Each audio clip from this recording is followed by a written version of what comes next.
welcome to CSL Leesburg. I am Tamara, and our theme that we are continuing to explore in the year of 2026 is Open at the Top. For February, we are exploring the topic of embracing the edge, and the title of our talk today will be Walking on the Edge of Life, and it will be given by our wonderful guest speaker, Reverend, whoa, let me try that one more time, Reverend Melinda Jacobs. And we are so glad that she joined us. If you're a regular at CSL Leesburg, then you know Reverend Melinda. And if you're new to us, you are in for a treat. Before we kick off our video, I'd like to say if you have any prayer concerns or celebrations that you would like us to include later in our service, when we get to our prayer portion, which we call affirmative prayer or spiritual mind treatment, just drop your prayer concerns and celebrations in the chat section, and Reverend Melinda will be sure to include that when she gets to that part of our service. All right, that's all I have to say to kick things off. Did I just make a Super Bowl reference? Maybe. Sit back and enjoy our opening video. Please join us as we create our sacred space. We set our intentions of deepening into our awareness and practice of our 5 pillars of spiritual living by lighting this candle in our virtual world. Our first pillar is sacred study, represented by the divine quality of truth. We use this pillar to recognize the importance of an open mind and the power of our minds. The second pillar is affirmative prayer, represented by the divine quality power. This pillar honors the power of prayer in our daily lives. Our third pillar is meditation and the divine quality of peace. This pillar reminds us of the importance of meditation and the peace we feel when we quiet our minds. The fourth pillar is circulation and the divine quality of life. We know that the great law of circulation works in our lives. As we give, so shall we receive. And the fifth pillar is sacred service and the divine quality of love.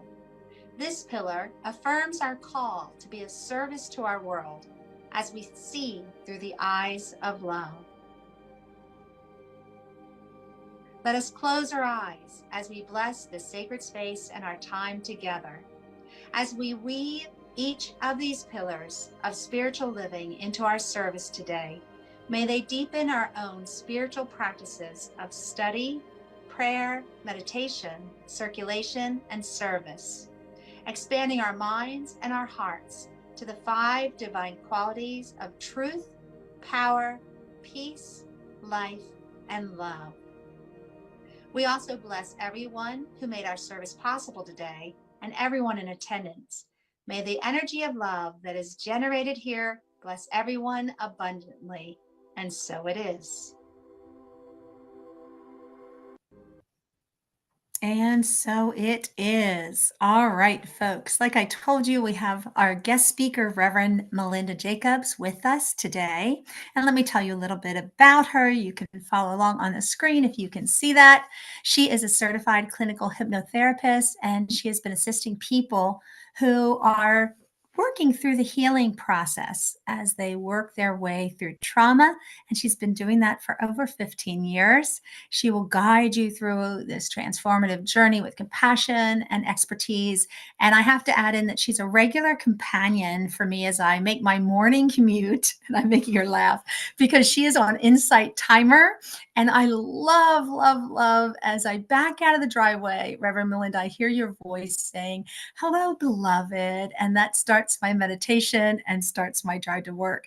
And what a wonderful way to set my intention for the day. So I am thrilled to have her here with us. And I know that you will enjoy her message today too. All right, with that, she's going to take us through our meditation. So Reverend Melinda, I'm turning it over to you. Thank you, Tamara. Good morning, beloveds. So, as we step into this time of stillness, if it's comfortable, close your eyes. Just bringing all your attention into this moment.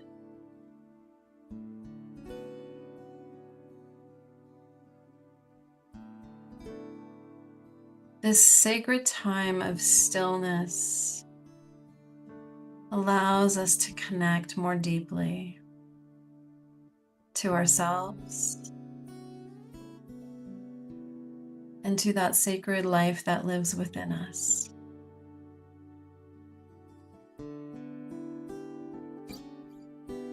I invite you today to bring your hand to your heart, only if it's comfortable.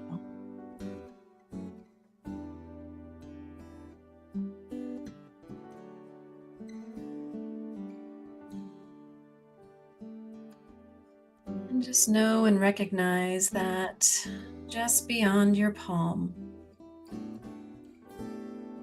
is that presence of life, of love, of the divine.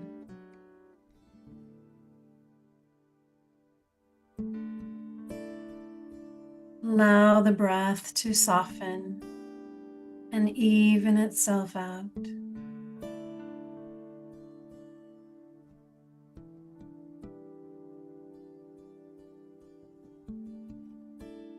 This sacred presence is always here with you.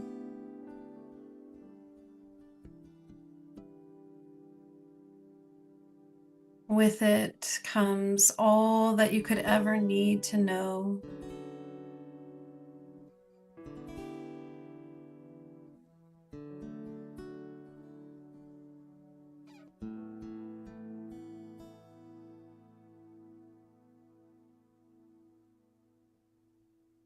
There's an understanding that everything we need is within.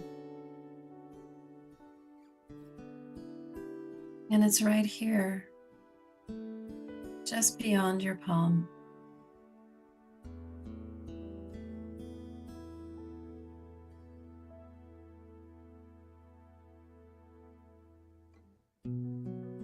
This is the place that we can turn to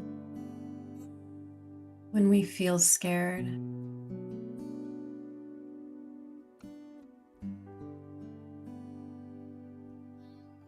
This is the place that we can turn to when we are seeking for answers.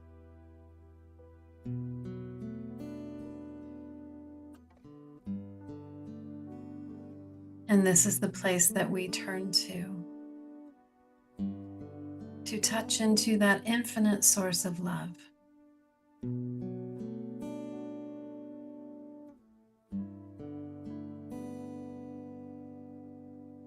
Love is the source of love. And it lives right here, just beyond your palm.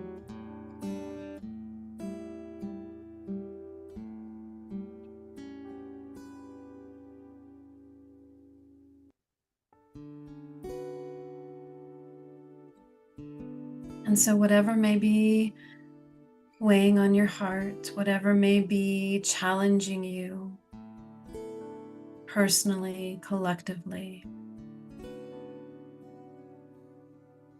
this place just beyond your palm where the divine lives within you as you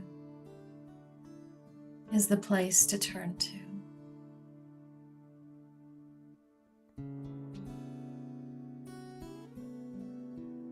In the quiet within yourself,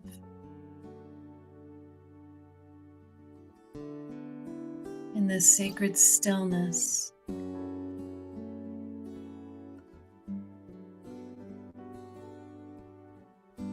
lives the whole universe.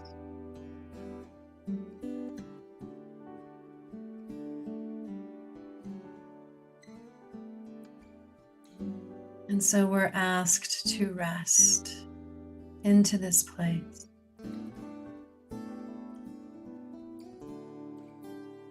As if the sacred itself is saying, "Come to me, beloved.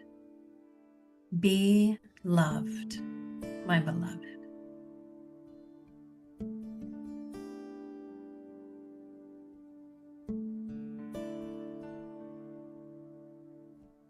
And in this place, we find our courage and the strength to step into the discomfort of growth, of standing within our truth.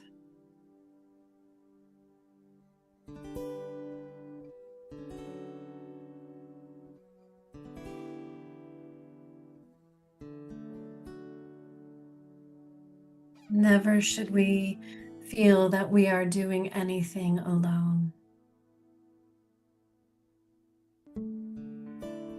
For this presence is here with us, for us, just beneath the palm. And so taking one more breath with me. Releasing the meditation, coming back into the room, blinking your eyes open. And now we'll hear from Leah.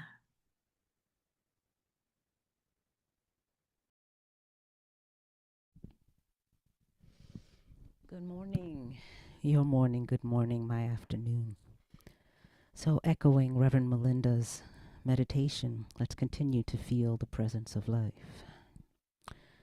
Dum, dum, dum, dum, dum, dum,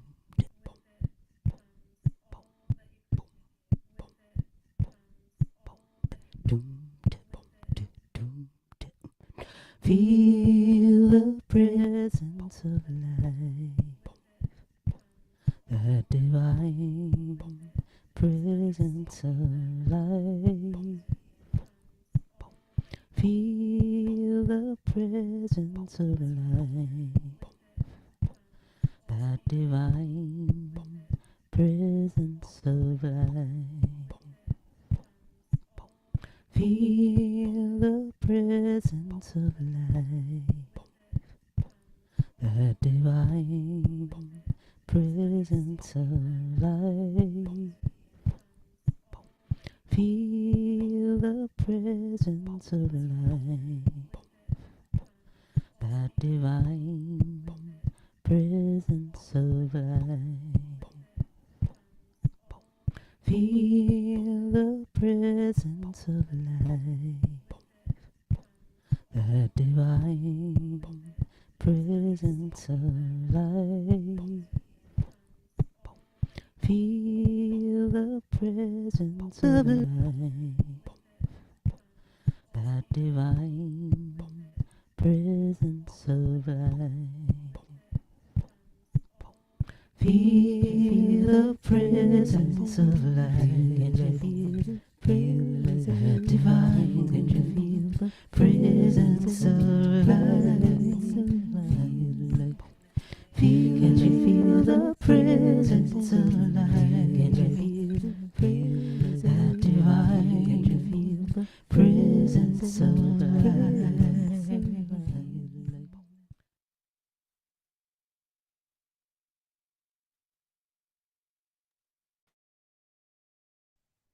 Wow.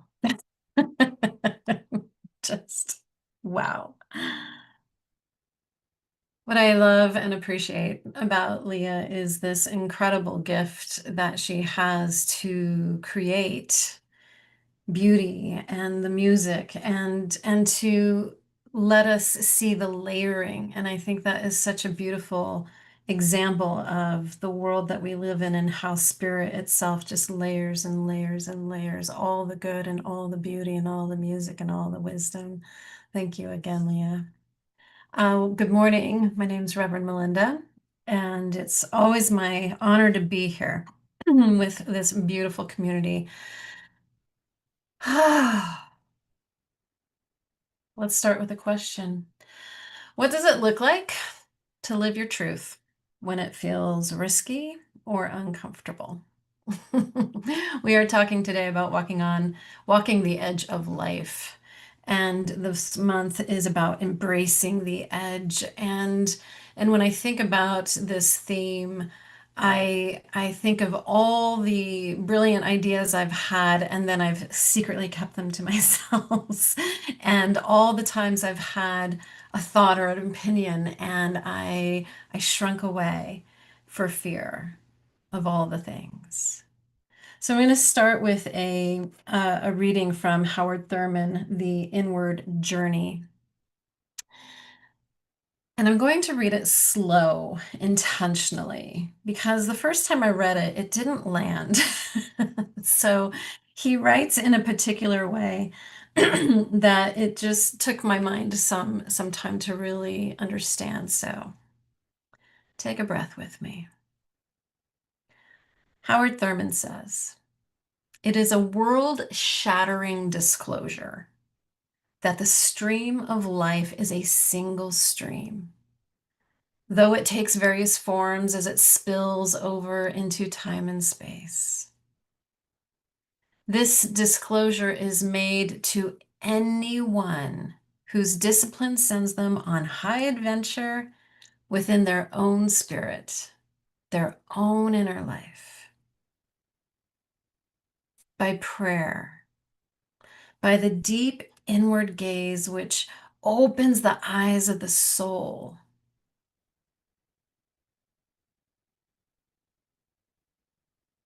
And I pause because that statement alone just brings so much to me. By prayer, by the deep inward gaze, which opens the eyes of the soul to behold the presence of God, a person feels the steady rhythm of life itself. God seems to be behind the scene of all persons, things, and events. I want to read that one again. God seems to be behind the scene of all person, things, and events. The deep hunger to be understood is at last seen to be one and the same with the hunger to understand. Out of such an experience, a new perspective emerges. Consciously now, the primary function or mission of life becomes that of achieving in act what one has experienced in insight. I'm going to read that one again too. Out of such of an experience, a new perspective emerges. Consciously now, the primary function or mission of life becomes that of achieving in act what one has experienced in insight. One is ever on the hunt for openings in others through which this may be achieved. Human need in all of its dimensions is the swinging door into the innermost life of another. To put it differently, it is the point at which the spirit is most highly sensitized for communication.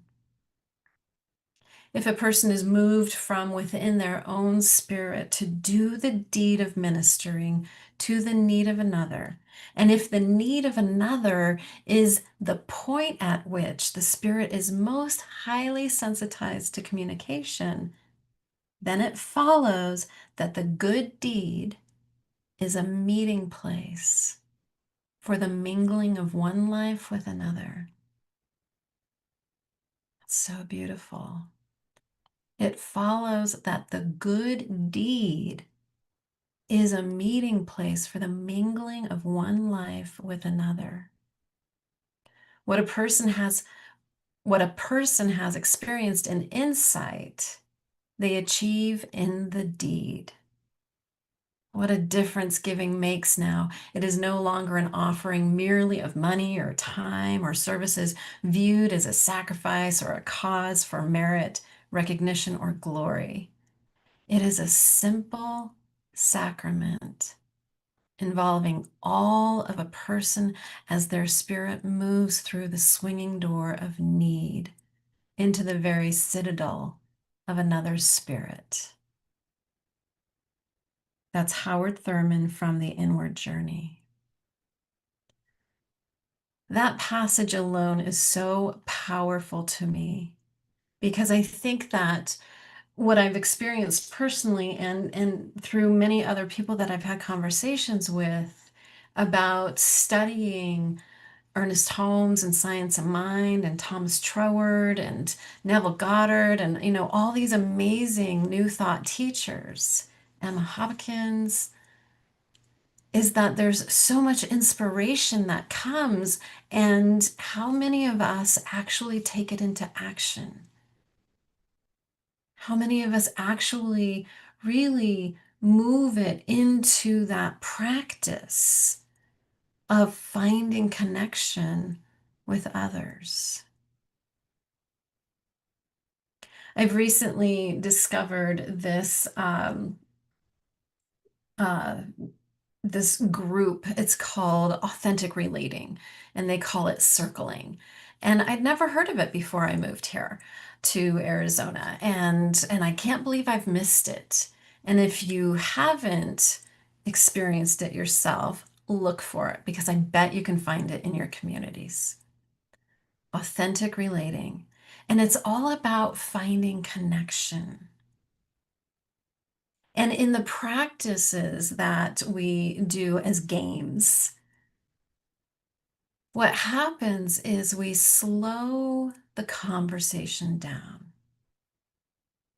We become very intentional in our listening, in our communications. We become very aware of what's happening internally as well as what's happening externally.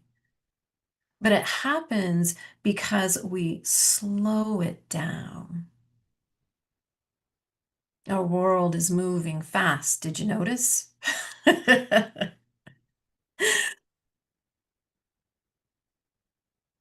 And so, this idea that Howard Thurman is presenting to us about finding that moment of connection, that moment of inspiration where we move into the deed, into the act, where spirit is connecting with spirit and there's a communication happening.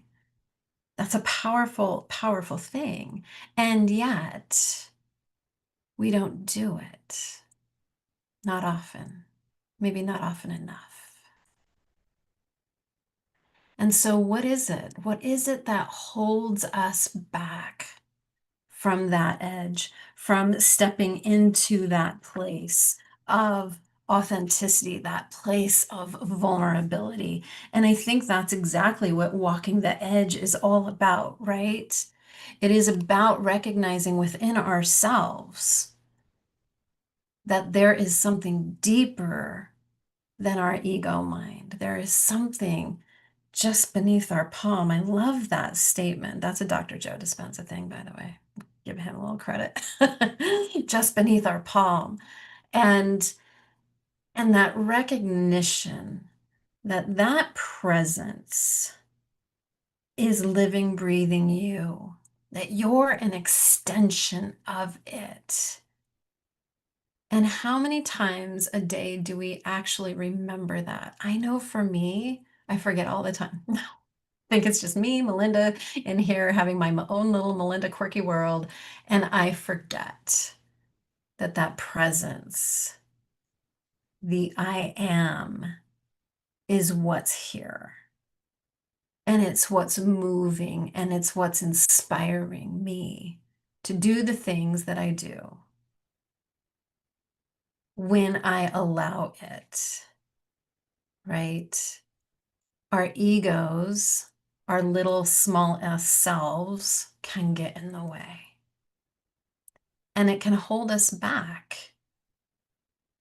And it can put us out in the world in ways that maybe aren't spirit-led. I asked Reverend Charlene, we always have these really good talks before we go live. And I asked Reverend Charlene, what do you do with haters? And I think it's such an interesting conversation. I was in a Course of Miracles class last week, and we were actually talking about the haters. It's all perspective, isn't it? It's all perspective. And what I love about the Course in Miracles is it helps rewire my perspective. And through the conversation and through the teachings of the Course in Miracles, it really helped me see someone not as a hater. It helped me see a call for love. I know the world is challenging right now. And there's so many opportunities where our little s self would like to go out into the world with judgment, with criticism, with fear, with a firm hold on a particular belief or bias or a past hurt or trauma. But that's not love. And so as we walk the edge of life, I'm really in this quandary right now of the question, what would love do? And when I look at the idea of we are all seeking connection, that spirit is seeking that moment of high sensitivity where spirit can connect with another spirit of high sensitivity. And in that place of connection is communication of spirit to spirit.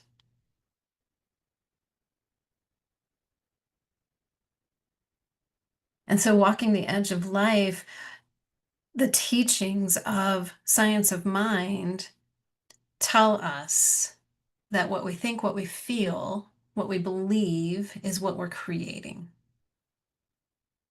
I believe that to the very core of my being. I just see it again and again and again. And yet I still believe the world is scary. I say it multiple times, and I'm starting to question whether I want to continue saying it, that the world's on fire. Because what am I contributing? What am I, with the presence that's just beneath my palm and the power to create universes? What am I creating? Through my own perspective. The idea of walking on the edge of life and these teachings really do call us to embody the presence, to remember that my small s self is not, it's not the reality of Melinda. The presence beneath my palm that I am an extension of is the reality of what is here in this form. I just picked up this book, The Practice of Immortality by Ishan Shivanand. I hope I pronounced that right. And what I really thought was interesting, I'm just starting it. It's a monk's guide to discovering your unlimited potential for health, happiness, and positivity. And what really blew me away, and I think it was just in the introduction, was the idea that if I see myself as a creation of the creator, I've already stepped into separation. My mind went kaboom. I'm like, wait, what? But to see ourselves as the extension of, that's the deeper truth. And when we are an extension of, that's where the immortality does exist, right? Now, I haven't really gotten very far, so more to be said. I'll share more next month, probably. But walking on the edge of life into conversations that are challenging, into situations that maybe go against your core values. There's plenty of opportunities right now for that.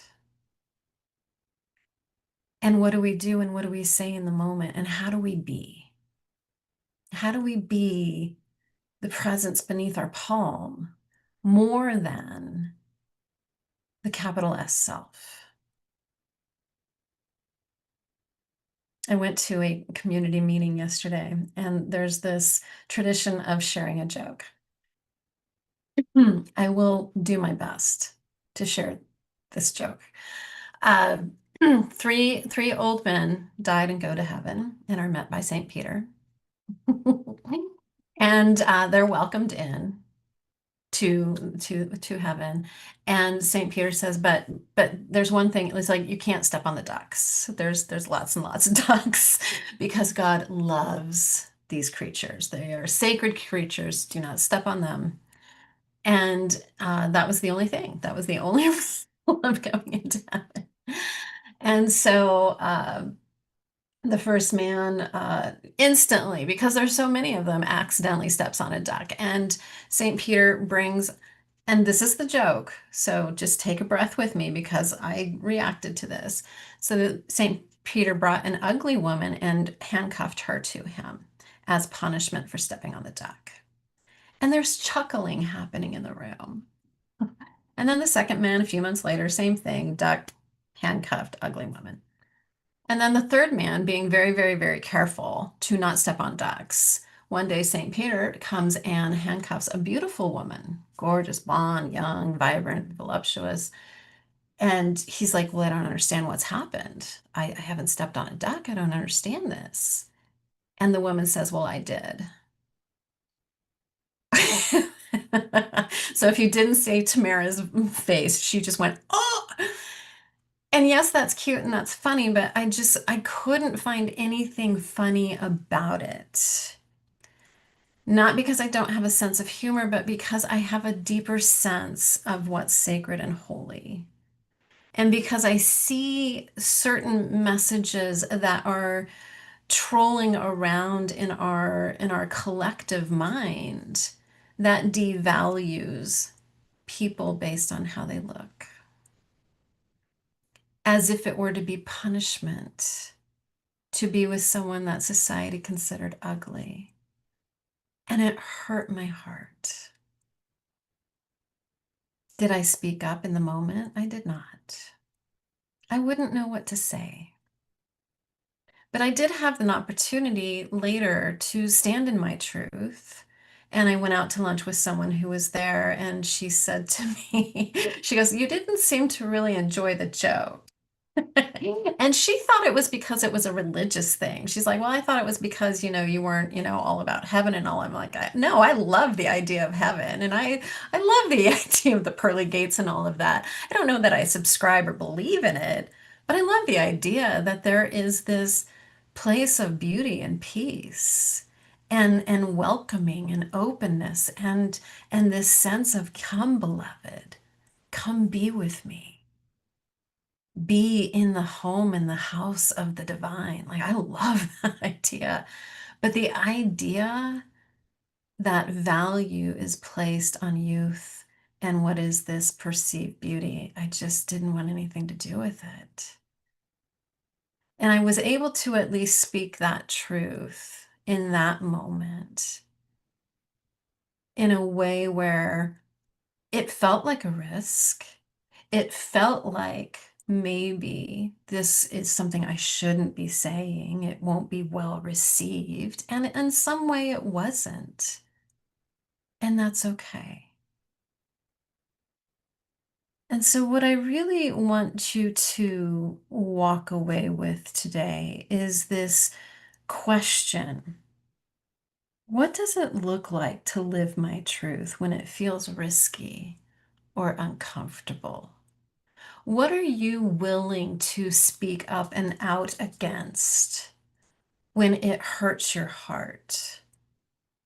And I don't know that there's a right or a wrong answer, but I think that there's courageous steps that we can take to move towards that more embodied sense of presence, that we are never the extension of, we are not never the object of, we are not the created, we are the extension of the creator. We are that presence, and it's right here. I find myself doing this a lot lately when I listen to the news, when I listen to clients. I find this connection, my hand on my heart, and remembering beneath my palm is that presence, that wisdom of who I am. And it is the courage that I need to be in the face of a call for love. I don't even know that I want to call them haters anymore, even though that there is hatred in the space. I love that idea that there are people, situations, and circumstances in the world that are calling for love. And I think it's starting right here with each and every one of us. We're in such deep need of connection, of remembering that deeper sacred truth of who we are, what we are. We are the extension of the power that created the universe. And I love listening to Neville Goddard. And yes, I know it's AI. I love his voice and I love his cadence. And that simple phrase, it is done. It is done. And my word is law. And that power is the recognition that I am the extension of that creative force that brought all of this into being. And that I can continue to exclaim that into the heavens that says no more. No more violence against women, no more violence against children, no more. And it starts here in that, and it is done. But it starts here, right? And so I invite you as you go out into this week to practice this. Just beneath my palm is that presence, is the extension of who I am. I am the wave coming out of the ocean. I am not separate from that. And with it comes all the power and all the presence and all the glory and all the grace and all the wisdom and the words. And if the words don't come, then maybe the silence is what's needed. I'm asking you to step out into the world more fully embodied, bringing these teachings, bringing this knowing into the world, because you are the presence. You are the extension of the one mind, one heart, one life, one love that we are all part of. And to begin to see the world as a call for love. And so with that, I'm going to step into prayer. And so I invite you again to bring your hands to your heart. Make that connection just beneath your palms is that presence, that deep love, that one life that we are all a part of.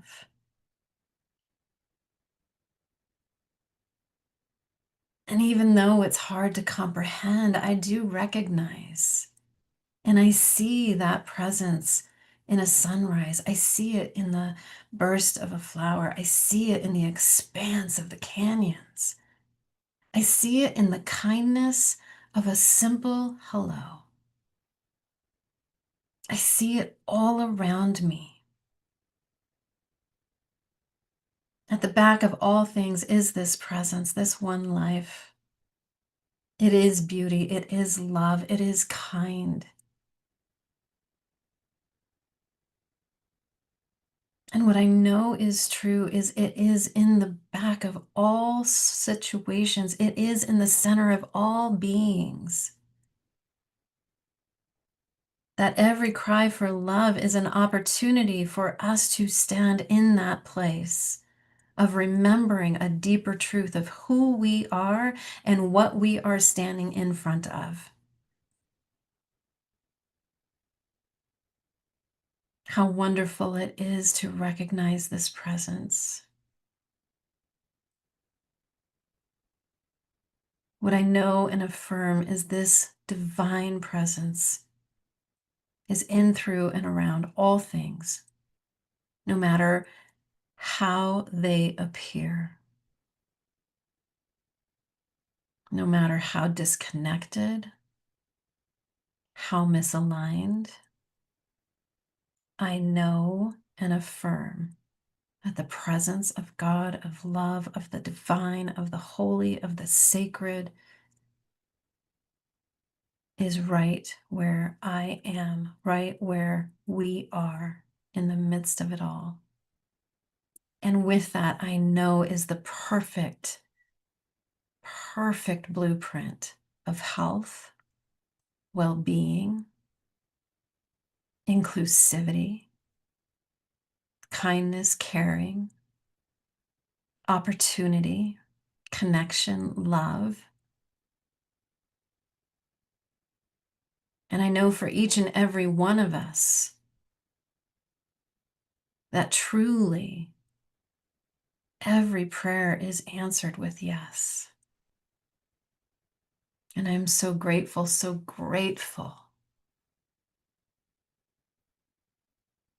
for the love that is present within me, within each and every one of us. I am so grateful for the power of creation that we each hold. I am so grateful for yet again another day to be in connection with that which lives just beyond my palms. I release this knowing it's done, that this love, this light is all throughout everything and everyone, and I just allow it to be. And so it is. And so it is.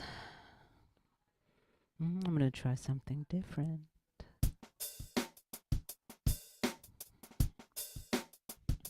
There is no roadmap for these days, but if you want to find some grace, you gotta look inside. You gotta look inside. There is no roadmap for these times, but if you want to ease your mind, you gotta look inside. You gotta look inside. There is no roadmap for these days, but if you want to find some grace, you gotta look inside. You gotta look inside. There is no roadmap for these times, but if you want to ease your mind, you gotta look inside. You gotta look inside. There is no roadmap for these days, but if you want to find some grace, you gotta look inside. Everything in my You heart gotta look needs inside. There is no roadmap for these Everything in my times, heart but if you want to is ease your here mind, you right gotta now. look inside. Everything in my heart needs inside. There is no roadmap for these Everything days, in my heart but if you want to is find some here grace, you right gotta now. look inside. Everything in my You heart gotta look needs inside. inside. There is no roadmap for Everything these in my times, heart but if you want to is ease your here mind, you right gotta now. look inside. Everything in my You heart gotta look needs inside. inside. There is no roadmap for these Everything in days, my heart but if you want to is find some here grace, you right gotta look now. inside. Everything in my You heart gotta look needs inside. inside.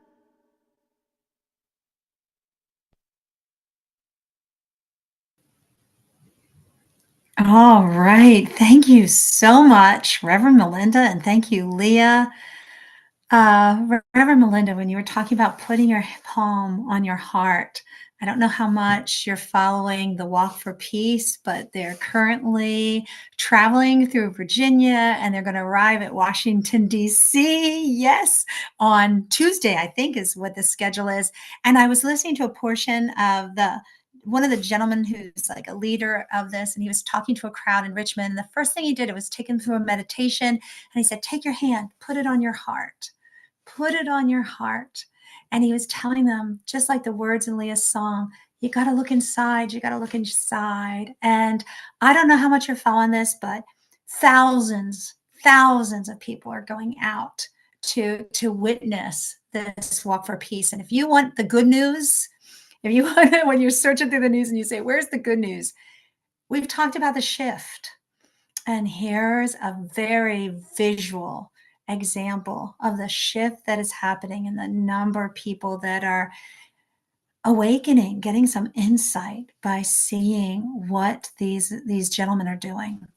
All right. With all that, again, thank you so much for the message and for the music and for the meditation. And now is the time that we talk about the donations that keep us coming to you and bringing the message and the music and the meditations to you. If you're a regular at CSL Leesburg, then odds are you found a way that works for you. And if you're new to us and you maybe want to find something new, you can see all kinds of different ways that you can make your donations. And those donations, let me tell you what we do with that. We do what we do. On Sundays, we bring the message and the music and the meditation to you, but we also tie to our home organization that supplies us with the materials. We provide classes, we provide workshops all throughout the year. And you heard in our opening video, we believe in the law of circulation. As you give, so shall you receive, and we put that into practice. So we thank you so much for your donations. Your generosity is what keeps us going. We're able to come to you each Sunday and bring all this to you because you make it happen. You are a creator, like Reverend Melinda said. All right, with that, please join me for the blessing of the gifts. And I invite you again, because there's so much power in that. Take your hand, put it over your heart as you say these words. The presence of spirit within me blesses everyone I touch, tends to heal. I'm sorry, let me start that again. I'm off today. The presence of spirit within me blesses everyone I meet, tends to heal everything I touch, brings gladness into the life of everyone I contact. Therefore, I am a blessing to myself, to humankind, and to the day in which I live. And so it is, and it is done. All right, folks, let's talk about Affirmation Flow. There's an app that our wonderful Reverend Charlene, who's our technology goddess, is creating. I've got it on my phone. It's easy to find it at the App Store or Google Play. And this is a new app that just helps you with your daily intention. I mentioned Insight Timer, and that is something that's global, but this is something that Reverend Charlene kind of made for us, and we'll see how far this goes as the word spreads. And there's 8 different areas. You can choose your affirmations, and you can use this to set your tone for the day, and you can even set up reminders that remind you throughout the day, hey, remember that intention? How are you doing with it? So this is something that you can do. If you're interested and you haven't done that, there's that little QR code. You can hold your phone up and you can get that affirmation flow. Another way that we are giving back to you. All right, that's all I have for announcements. I don't know where you are, if it's as cold as it is here in Virginia. I'm enjoying these wonderful days to stay in and stay warm. And if you're where it's nice and sunny, Reverend Melinda, Muffy, anyone else, just enjoy that sunshine. Soak it up for us. All right, if you can, please stay. We do something called Pearls, where we share what really resonated with you from the music, message, or the meditation. What would you like to explore more? What questions do you have for Reverend Melinda? We do this in what we call Pearls. If you can't stay because you have some things to do before kickoff, then by all means, we're going to send you off as soon as we do our closing affirmation. So here we are. Unmute yourself, because you know I love to hear your voice, and join me by saying, I am love. I am love. Nice, nice. Now, as Reverend Melinda reminded us, we're all connected. So this message can go to somebody who's currently in the room with you, a furry companion, a friend, or a family member, or you can send this out to anyone that you think needs to receive this message right now. Here we go. You ready? You are love. You are are love. love. Wonderful. And now for our last one, put your hands up in the air and let's just make a big tsunami of love. It's all love. It's all love. all love. Woo! Love, Yay. love. Thank you so much for joining us today. It's a pleasure to spend a little time with you. If you can, please stay, hang out with us. And if you can't, we send you off with love and blessings. Have a fantastic week.